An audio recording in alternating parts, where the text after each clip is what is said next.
Ludovic Naudier, bonsoir. Nous sommes heureux de vous accueillir sur le plateau d'Agora-Mag Expérience Client.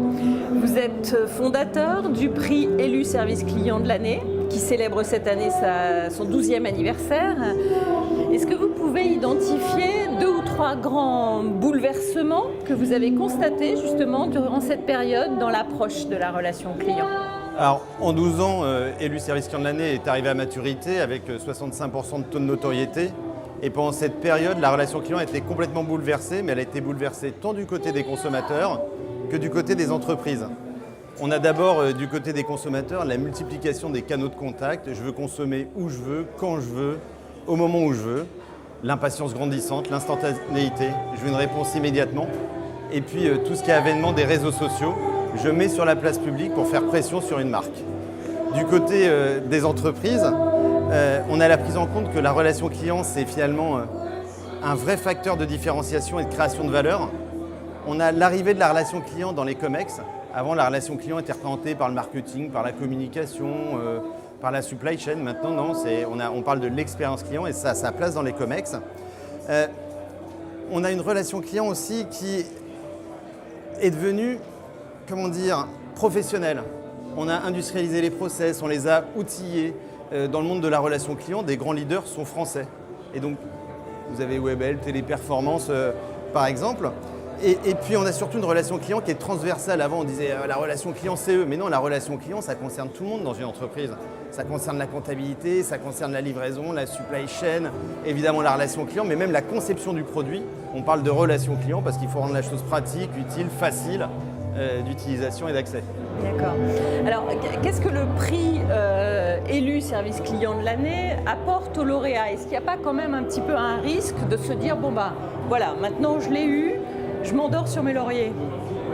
Alors déjà, élu service client de l'année, ça apporte à l'ensemble des participants parce que chaque participant bénéficie d'une étude, a un rapport d'étude d'une 20aine de pages et on fait une restitution en face à face avec lui.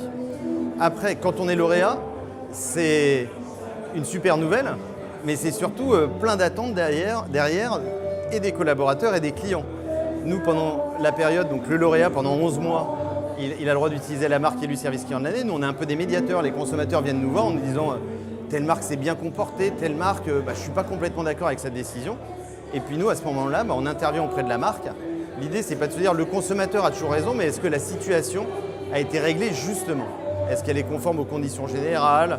Est-ce qu'elle est conforme aux discussions, aux échanges que le client a pu avoir avec la marque ?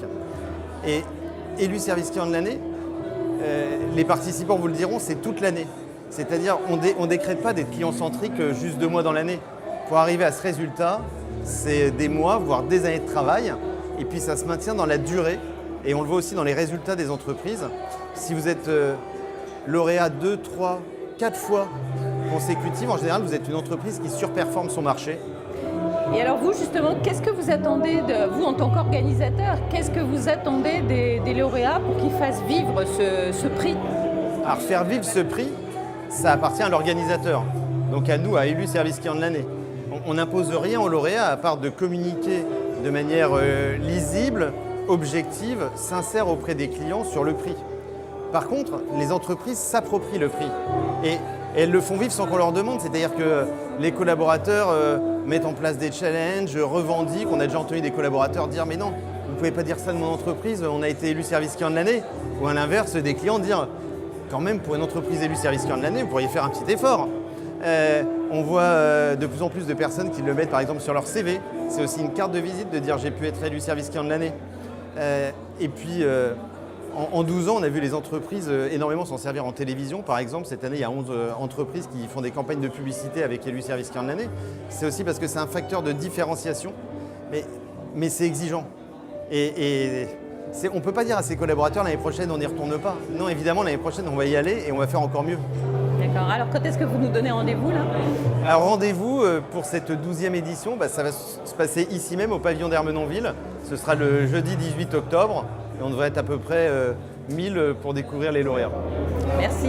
Je vous remercie.